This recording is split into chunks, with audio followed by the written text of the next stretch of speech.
Tony Curtis was one of Hollywood's most charismatic leading men during the golden age of cinema, known for his striking looks, charm, and versatility in films ranging from light comedies to intense dramas. And while sensational headlines often focus on dramatic last confessions or emotional revelations, his real-life story is far more complex, shaped by fame, multiple marriages, personal struggles, and a long career that left a lasting mark on film history rather than a single emotional admission about one irreplaceable person. Rising to prominence in the 1950s, Curtis became a major box office star with performances in films such as Some Like It Hot, where his comedic timing alongside Jack Lemmon and Marilyn Monroe helped create one of the most beloved comedies in American cinema, as well as more serious roles in films like The Defiant Ones, which earned him critical acclaim and an Academy Award nomination, proving that he was not limited to one genre or type of character. Behind the glamour, however, Curtis's personal life was often turbulent, involving 6 marriages and widely publicized relationships that attracted constant media attention during his peak fame years,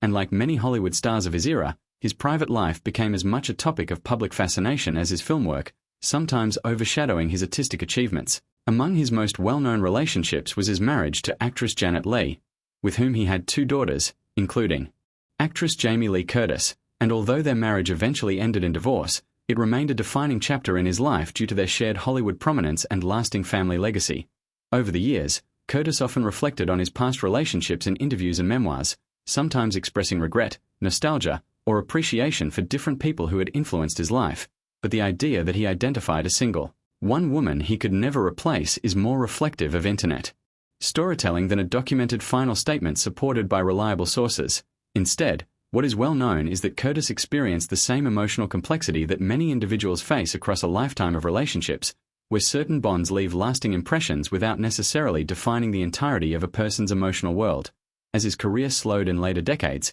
he shifted his focus toward painting, writing, and public appearances that allowed him to engage with fans in a more reflective and personal way, often discussing both the highs and lows of his Hollywood experiences, including struggles with addiction, fame pressure, and the challenges of maintaining identity in a constantly changing industry. Physically and emotionally, his later years were marked by health challenges, including mobility issues, but he remained active in creative pursuits and public storytelling until his death in 2010, continuing to share memories from a career that spanned more than half a century. Ultimately, the story of Tony Curtis is not defined by a single emotional confession or romantic mystery, but by a long, multifaceted life that included extraordinary cinematic success, complicated personal relationships, artistic reinvention, and a legacy that continues to be remembered through his films and his impact on Hollywood history, showing that real lives are far richer and more layered than the simplified narratives often presented in viral headlines.